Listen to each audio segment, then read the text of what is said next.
de Faro, en donde es más una actividad que pareciera un extra o un plus, o cómo sería en el ámbito tal vez de Soma, en donde tal vez es una cuestión un poco más especializada? ¿Qué tanto se mantiene el estudiante ahí? ¿Qué tanto de porcentaje comienza y termina?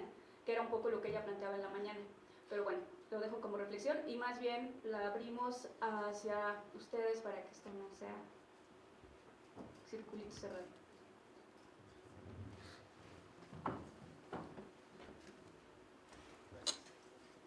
Bueno, se habla mucho de lo predispuesto, ¿no? Lo que estamos intentando hacer sobre lo que ya está construido. Y digamos que una de las cosas que nos vienen aquejando a un nivel, a un nivel particular como artistas, es esta idea de que es una labor muy exclusiva el del artista, ¿no? Yo creo, bueno, yo vengo de un contexto muy clase mediero, pero muy clase mediero y muy ajeno a las producciones culturales. Entonces, desde que viene la intención de, yo quiero ser artista, me quiero acercar a esto, es como que, bueno, pero es que eso es hobby de ricos, ¿no? Y al principio dices, no, ¿cómo puede ser si hay tanta gente produciendo y haciendo cosas por todos lados? Pero conforme va pasando el tiempo y te empiezas a enfrentar a la falta de oportunidades, a lo que se menciona, ¿no? Lo que mencionaba de que en un país con casi 30 millones de habitantes son 200 becas de jóvenes creadores, ¿no? Para los menos de 35 años. O sea, no podemos obviar que que estamos en un sistema completamente clasista de repartición de accesibilidad y conocimientos. Entonces, mientras que está el proyecto Faro, que es mucho más abierto, ¿no? donde cualquiera se puede acercar independientemente de su condición socioeconómica, pero el mismo perfil no es forzosamente de profesionalización, sino se mencionaba, ¿no? Como este ente de reconstrucción de tejido social y todo esto. Está Soma, que tiene este perfil mucho más especializado, sí dirigido a artistas, pero no está abierta a cualquier círculo socioeconómico porque es una escuela privada. Y luego está el ENAP, la FAD, es FAD, todavía no nos acostumbramos, que sí es gratuito, pero de repente esto que se ha dicho mucho, sí estoy de acuerdo, la universidad no debería tener esta actitud paternalista de te lo doy todo, pero yo creo que bajo esa excusa de que la universidad no te lo tiene que dar todo, esta universidad está dejando de dar mucho, ¿no? O sea, lo que mencionaba ahorita Dulce en cuanto a qué tanto puedes hablar de maestros profesionales si los maestros no se pueden mover de aquí porque pierden la plaza, se imposibilita muchísimo, ¿no? O sea, yo conozco casos de maestros del ENAP, maestras del ENAP que se meten en problemas para poder estudiar posgrados, porque resulta que la escuela tampoco te deja estudiar el posgrado como libremente y darte beca, porque estás dando clase y pierdes las horas. O sea, quiero decir de alguna manera, estamos bien jodidos en esta escuela, o sea, como para hablarlo bien claro, en cuanto que no hay un sistema que pueda asegurar que toda la planta docente de hecho tenga las capacidades para satisfacer este objetivo de generar profesionales del arte, porque creo que independientemente de lo que queramos al final, si esta universidad no busca generar profesionales del arte, no tiene motivo por el cual existir, o sea, porque pues, es el objetivo de prácticamente todas las instituciones educativas. Mi pregunta sería que, o sea, como nos quedamos con los brazos cruzados y los que pueden y los que no se quedan en que no. Lo mencionaba hace rato Blanca, ¿no? Como la situación de Eder se vuelve como un ejemplo que le sirve muy bien al capital, porque es como, él logró esto, pero por su extraordinaria voluntad, ¿no? Y creo que si ya los éxitos solo fueran de extraordinarias voluntades, pues de entrada mucha de la gente que forma parte de los circuitos artísticos mainstream, como se ha dicho, pues no estaría ahí, porque pues, te das cuenta del sistema clasista, te das cuenta cómo muchas artistas y curadores y críticos y todo se conocen desde la prepa, ¿no? O sea, porque estuvieron en las mismas instituciones privadas, normalmente entran a las públicas hasta la universidad. Creo que ya me perdí muy cabrón en lo que estoy diciendo, pero el punto es ese, ¿no? ¿Qué podemos...? Que nos quedamos con los brazos cruzados, se queda esto como está, el acceso a lo privilegiado se queda para quienes ya se supone que debe ser, lo mencionaba Mónica Mayer hace unos días en el Facebook, ¿no? O sea, ¿qué queremos? Eliminar o sea, hacer que todos los privilegios lleguen a todos, o eliminar esa situación de privilegio, ¿no? Eso es mi... Quiero comentar algo que creo que es bien importante de decir, porque a partir de ahí varias preguntas se van a generar. El programa educativo de SOMA cuesta 320,000 pesos, de los cuales los alumnos solamente pagan el 10%, porque están subvencionados por becas que SOMA mismo busca para que ellos no paguen todo. Es decir, en 2 años solamente pagan 32,000 pesos, los cuales pueden ser divididos de la forma en que ellos lo puedan pagar. Finalmente SOMA al momento no ha podido obtener la cantidad de recursos para cubrir toda la beca. Se los comento porque yo soy exalumna de SOMA también. Cuando yo entré, yo solamente tenía el 70% cubierto y ahorita ya tienen el 90% cubierto, entonces poco a poco hemos llegado a poder hacerlo. Justo por la posibilidad de que los chicos puedan obtener beca, sí hay de todos niveles socioeconómicos, colores y sabores. La mitad de la planta de los artistas que están son mujeres, la mitad son hombres. O sea, sí tratamos de ser bastante inclusivos, y no nada más por número, sino porque creemos que el acceso a esto tiene que ver más por el trabajo, por estar llenando números de, bueno, somos inclusivos, que haya mujeres, pues que haya alguien en silla de ruedas. No va por ahí, o sea, va por la posibilidad de que todos puedan entrar y todos puedan acceder al asunto. A partir de lo que comentabas que decía Mónica Mayer, o más bien a partir del momento en el que vivimos de crisis económicas, tiene el mismo problema un doctor que un artista. O sea, sales y no hay, o sea, el campo laboral es así, limitadísimo. La cuestión es, más bien, y eso es muy a la mexicana, ¿qué haces con lo poco que tienes? Y ahí es cuando dices, bueno, pues parto de esto y qué puedo y hasta dónde quiero y hasta dónde obtengo, sea con estudios o no. A mí sí me gustaría, no sé, una de las cosas que me sacó un poco de onda de la mesa pasada es las preguntas constantes a Eder de, a pesar de que no estudiaste, a ver, estudiar no lleva a nada. O sea, bueno, no es que estudiar no lleve a nada, el acceder, perdón, pero el acceder el acceder a una institución no te da éxito profesional. También, ¿qué es la palabra éxito para un artista? No es lo mismo ser conocido que exponer, que ganar dinero y vivir de lo que haces. O sea, son cosas muy diferentes. Entonces, esas son cosas que más bien dentro del espacio académico deberíamos de ponernos a pensar y a discutir. ¿Qué es el éxito? ¿Qué es lo que quiero producir? ¿Qué es producir? O sea, esas más bien son las preguntas más interesantes que hay que hacerse como parte de un programa educativo, como estudiante, como artista, como ciudadano. No, más bien por ahí va, creo. Yo retomo a Abraham Cruz Villegas, que es un, digamos, como un gran ejemplo de carácter. Recuerdo que a sus alumnos les mencionaba, un artista, ¿quién es un artista? Es un toro que va y embiste, no más. Entonces, de momento dejaba fríos a aquellos que estaban titubeantes, ¿no? Dudosos, porque como dice el compañero, o sea, efectivamente, si yo detecto que la institución tiene fisuras, en mi transcurso como alumno y aún como egresado, sigo viendo cómo está cayéndose a pedazos la ENAP, bueno, la antigua ENAP y ahora la FAD. Me doy cuenta entonces a cierta distancia que como decía Dulce, un tema es la educación o la academia y otro es el mercado.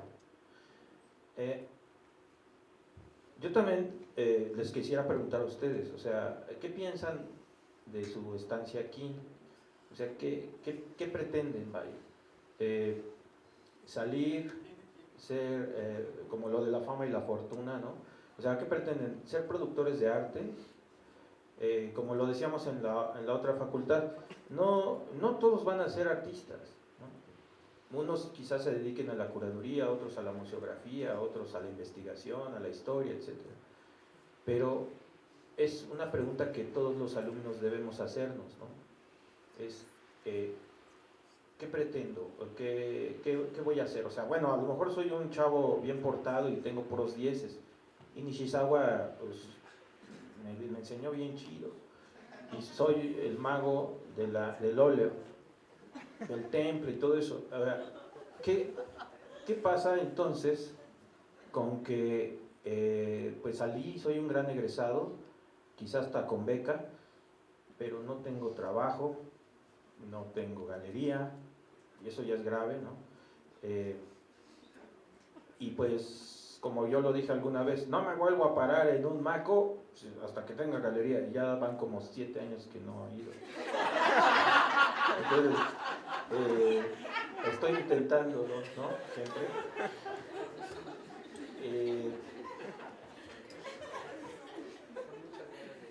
Así es. Digo, yo saludo gentilmente a Eder porque pues sí me ha costado, sí he visto cómo le ha costado, ¿no? O sea, lo conozco no de hace mucho, pero más o menos. Y si él fue como un ejemplo en la mesa, creo que fue saludable ponerlo a él, ¿no? O sea, ¿qué pasa? ¿Qué quiero decir? Una vez llega otro compañero español y dice, oye, pero es que llegó no sé quién y triunfó, y llegó a México y triunfó, y obviamente se había tardado en llegar a nuestro queridísimo y gran famosísimo, que ya se me olvidó su nombre. No, él llegó antes, español, madrileño, Santiago Sierra, gracias, en el que no lo podía aceptar y decía, y llegó Santiago Sierra y triunfó. O sea, el México de las oportunidades se notó ahí. Digo, pero no te olvides de Rocío Dúrcal, también triunfó. El tema del asunto también me remite a pensar en un día que le digo a Teresa Margolles, Teresa, fíjate que estamos haciendo un coloquio y te invito para... No, si me vas a invitar a dar clases, detente, no quiero saber nada. Entonces dije, ¿qué tiene en la cabeza sobre ser docente, ¿no? O maestro? Pero ya le dije, no, vas a dar una mesa, una ponencia, etc. El caso es que, un poco respondiendo al compañero, si es que es respuesta, efectivamente la educación del arte en nuestro país no es la mejor. Efectivamente también que hay mucha demanda. Muchos de nosotros no venimos de la clase media, y tienes que trabajar mucho, ¿no? Bueno, yo te conozco también un poco y creo que trabajas, o sea, no, en serio, tú tienes que generar tus estrategias paralelas a la educación que se te está impartiendo. Yo como he dado clases en La Esmeralda, en otras escuelas, ahorita como les menciono, a animadores y diseñadores de videojuegos, y todo el tiempo es la queja, ¿no? O sea, no, que es que el maestro, no, es que la institución, no, es que la dirección, no, es que los programas, todo está mal. Entonces, yo les comento, haz tu estrategia, o sea, ve a futuro, camina, haz tu estrategia paralela a la escuela, pero la escuela critícala, cuestiónala y elabórala. O sea, tú eres la parte fundamental para que la escuela crezca. Esto que nos ha invitado la compañera Adriana, o sea, es una gran estrategia a nivel institucional. Creo que puede generar, más bien esto debería salir de la escuela. O sea, definitivamente espero que eso suceda, y que ustedes como alumnos lo lleven también, lo promuevan, lo produzcan.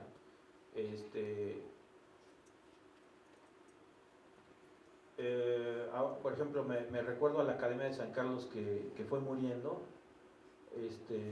Después de la huelga fue significativa para todos nosotros, ¿no? Y que los grandes maestros como Blanca, digo, a Blanca yo la conocí en un, ella era alumna del maestro Antonio Salazar en su cátedra y yo entraba de oyente, ¿no? Entonces, la vi combatir en varios mares, ¿no? Entonces, está aquí, digo, y son de los maestros que tenemos que valorar, que tenemos que cuidar y que tenemos que apuntalar. Bueno, y entonces ya retomando, porque ya me perdí igual que tú, ¿qué expectativas tiene un alumno que al final ha perdido la idea, como lo decía alguna vez Pilar Villela? Somos artistas que no tenemos taller,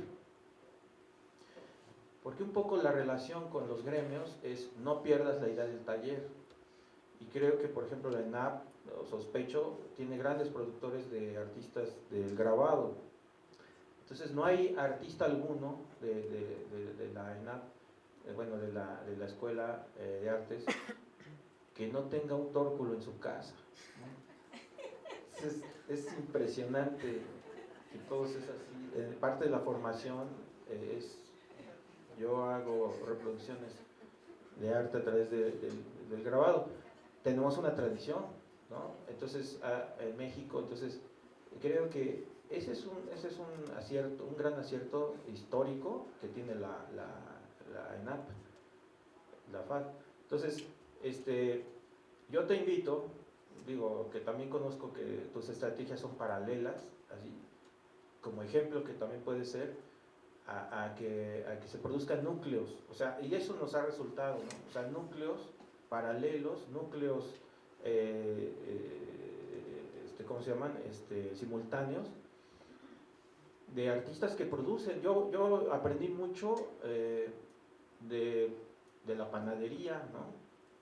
No sé si se las han mencionado en alguna ocasión, de Zona, que era una galería igual, de Temístocles, que ya fue en los 90s, de un montón de lugares que en realidad es necesario que existan y que nosotros los diseñemos y que los generemos, ¿no? Que son, como bien decía Dulce, la periferia se está moviendo y hay muchos centros y muchas periferias en todos momentos. Entonces, ustedes como patrocinadores de la creación o de la cultura se van a topar con proyectos estatales como el del Faro, ¿no? Y que son muy saludables porque expanden nuestras posibilidades como creadores. Entonces, yo la verdad veo que el haber entrado a la ENAP ya es ganancia, ¿no? Hay muchos artistas que no lograron entrar a la Esmeralda o a la ENAP, y que tienen que trabajar 3 veces más, ¿no? Entonces, ya estar aquí nos da la posibilidad de generar estas discusiones e intelectualizar un poco más el proyecto de la profesión y de la profesionalidad, del profesionalismo. Había pregunta ahí atrás. ¿Alguien había levantado la mano? Acá.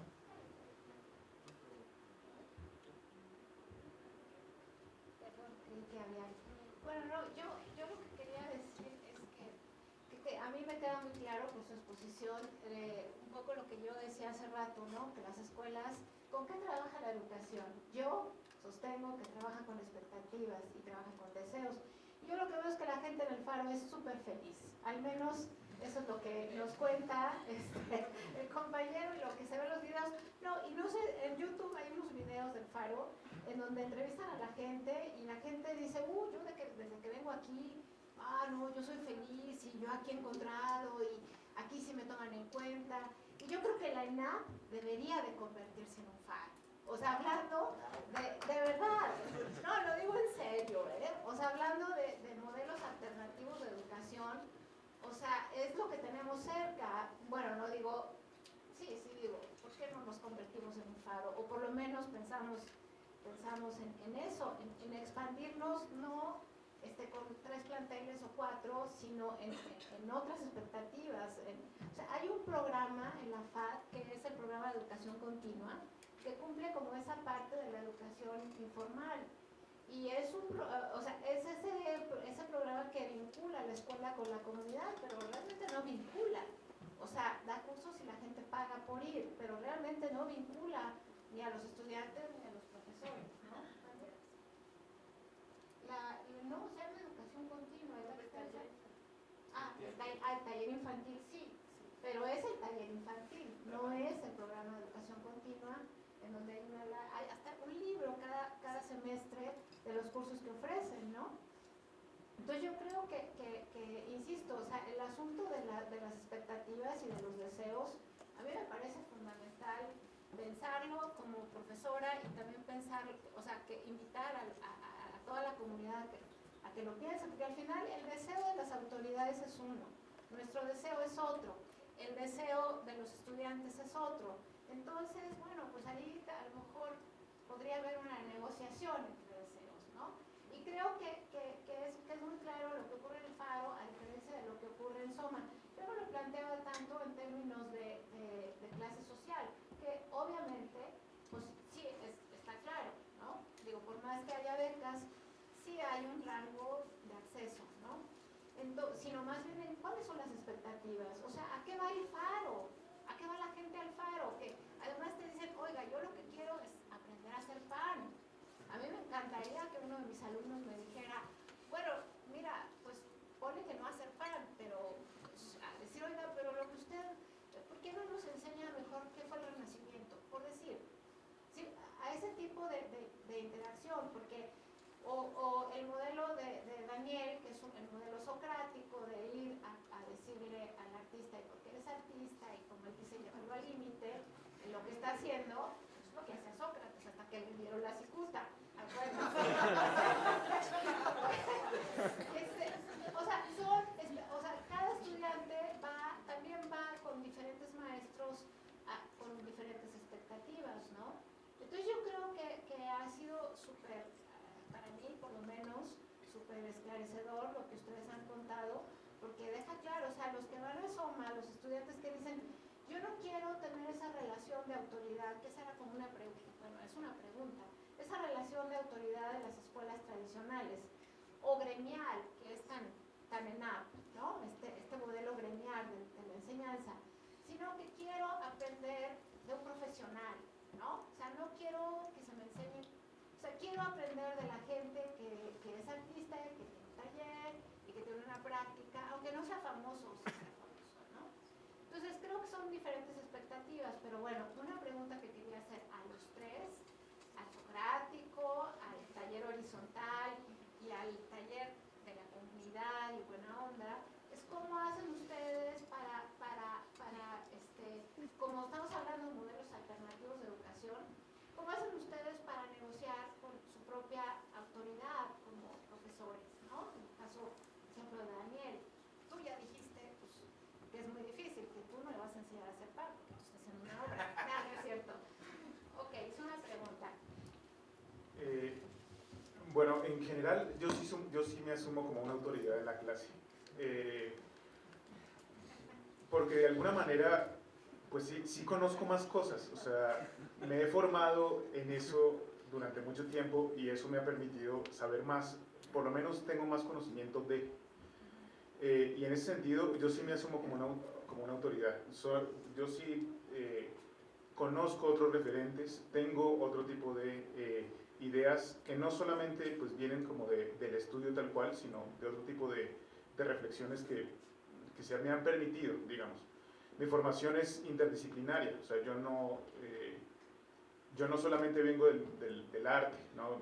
Mi primera intento de licenciatura es ingeniería química, luego me pasé al arte y después a la filosofía y un poco hay un revuelto de cosas que me permiten como entender ciertas preguntas de otras maneras, ¿no? En general, a pesar de que yo sí me asumo como una autoridad, la autoridad que yo tengo no me hace... lo que quiero decir es que la autoridad con la que me asumo me hace un poco preguntar las mismas condiciones que tienen los artistas. Es decir, mi autoridad no es para decirles qué es lo que ellos tienen que hacer, sino me asumo con la autoridad para poder formular la pregunta. ¿Sí? Y en ese sentido, de alguna manera, es desde donde se comienza un poco ese diálogo, ¿no? Pero yo sí creo que de alguna manera los diálogos en términos institucionales en el aula, sobre todo en el aula, en el aula de la... Estoy hablando un poco tanto para artistas como para personas que estudian historia del arte. Yo creo que sí es importante conducir cierto tipo de preguntas, o sea, dar cierto tipo de pautas. Después se verá si las pautas se siguen o no, ¿no? Pero yo sí creo que hay gente que es mucho más fina para leer ciertas cosas, para hacer cierto tipo de comentarios. Y en ese sentido, yo asumo mi espacio de autoridad, que es el espacio de la clase, ¿no? Para que eso ocurra, ¿no? Y para que esa misma dinámica específicamente ocurra, ¿no? Es la dinámica que a mí me interesa. Las clases que yo propongo son las clases que a mí me interesan dar. Es decir, yo no doy una clase que no me interesa, ¿sí? Y la UNAM me permite hacer eso, ¿no? O sea, tengo un poco la potestad para poderlo hacer, y eso pues me da cierta libertad relativa en cuanto a mis investigaciones y a mis intereses, ¿no? Entonces es interesante porque los temas que yo doy son los temas que a mí me interesan, pero aún así la gente se vincula a esos temas. Yo no sé muy bien por qué, ¿no? Creo que terminan llegando porque parece que hay como intereses comunes, como una serie de preguntas que yo me he hecho que a otras personas también les interesan. Pero también así se asume un poco en mis clases, ¿no? Eso no quiere decir que la clase no esté abierta al diálogo. Yo creo que una clase necesariamente tiene que estar abierta al diálogo. No solamente para que yo escuche qué es lo que los otros tienen que decir, sino para que los otros escuchen entre sí, ¿no? Y de alguna manera pensar en la relación entre la autoridad y las preguntas, creo que vale la pena formularla de manera muy específica, ¿no? Que es un poco lo que yo hago en general, ¿no? Un poco para sintetizar, yo sí me asumo como una autoridad dentro del aula, ¿no? Pero eso no quiere decir que sea una autoridad autoritaria de una manera fuerte, si se quiere, ¿no? Hay lecturas que yo he hecho 30 veces y las pongo a leer a mis alumnos, que lo han leído solamente una vez. Es muy posible que la 30ª vez que yo he leído ese texto haya leído más cosas que lo que ellos pueden llegar a leer en una primera lectura. Es muy probable que no, y así lo tengo que asumir, ¿no? Pero pues eso es un poco lo que yo hago, ¿no? Tener la autoridad para hacer la pregunta. Eso sería lo que puedo decir. Bueno, nada más les voy a pedir que sean bastante concisos, porque para variar ya tenemos el tiempo encima. Volviendo a la pregunta que hacías, que es la pregunta clave de estas reuniones, ¿con qué trabaja la educación artística? Lo que les comentaba hace rato acerca de nuestro interés de ser lo más horizontales posibles aún presenta un reto mayor, ya que la mayoría de nuestros alumnos vienen de una formación vertical. Entonces, estarlos empujando todo el tiempo a que ellos son los responsables de que la clase, el curso, evolucione y les funcione, eso es lo más difícil, porque es voltearles la tortilla y hacerles entender que ellos son los que tienen que preguntar, ellos son los que tienen que accionar con el profesor en cuestión o con el invitado, y ellos tienen que hacer útil las sesiones para ellos. Y hay muchos que pues obviamente vienen mucho más acostumbrados a llegar, sentarse en el aula y escuchar. Requiere de mucho más trabajo y esfuerzo sentarte, leer, levantar la mano, preguntar, generar crítica, etc. Y eso es lo que es bien difícil para nosotros todo el tiempo.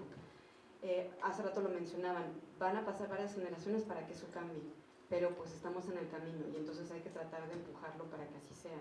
Mientras el profesor no pare de hacer que el otro sea el que cambie los roles, pues ahí sí vamos a seguir como siempre en la verticalidad. Entonces, con lo que más trabaja, creo, es con esta noción vertical y hay que tratar de cambiarla todo el tiempo. Bueno, la misma Bauhaus se preguntaba cómo revolucionar o reformar la educación. Y estamos hablando de 1920 y tantos, ¿no? Entonces, nosotros a lo mejor sí requerimos de hacer estrategias a nivel institucional para entablar negociaciones y construir, de hecho, con la institución que nos corresponda, ¿no? Bien organizados podemos modificar la visión que la institución tiene sobre sus profesores o sobre su comunidad como alumnos, ¿no? Entonces, yo pienso que el tema holístico no está por demás, o sea, la transdisciplina es un mecanismo también que podemos usar o que hemos usado. Yo generalmente uso el aula invertida, me ha funcionado. No pienso que hay un modelo específico o metodología que te pueda salvar. Trato de utilizar los aprendidos, trato de utilizar lo mejor que puedo para... todo depende también del tipo de alumno que tienes enfrente, ¿no? Y sus pretensiones. A veces me ven como autoridad y yo prefiero que no lo vean, que no me vean así. Por lo menos desde el Faro, ¿no? Me ha pasado que, comentando con el otro ejemplo, de la otra institución educativa, a ellos les cobran 13,000 pesos la mensualidad, son 3 meses, son 4 años de carrera, y viven afligidos por la calificación, no por la evaluación. Entonces, el Faro es un paraíso porque no pagan un quinto. Yo les enseño los mismos softwares que les enseño en la otra escuela y no pagan nada. Quizá por eso son muy felices, pero ahí se entabla otro tipo de negociación. Las estructuras generadas ahí, si hay productores de arte y si hay gente que se convierte en artista, pero hablar del arte ya sería otro tema, y artistas, más bien yo pensaba venir a hablar aquí como de la educación y digamos la creatividad en todo caso, ¿no? Entonces creo que el tema de la autoridad o de cómo negocias con la autoridad, por lo menos en el Faro, es muy flexible. Bueno, nada más para cerrar, carencias va a haber siempre, posibilidades también. Entonces creo que si algo podemos rescatar, más allá de una metodología o una sistematización, al menos sí retomar y reflexionar acerca de, insisto, la valoración que tenemos tanto del lado del educador como del lado del alumno. Tal vez no sea la máxima de las instituciones ni la mejor de las facultades, pero en la medida de lo posible, pues en nosotros está el explotar y el exigir, ahí sí, que se nos brinde una educación de calidad en la medida en que nos comprometemos a ser alumnos de calidad. Muchas gracias.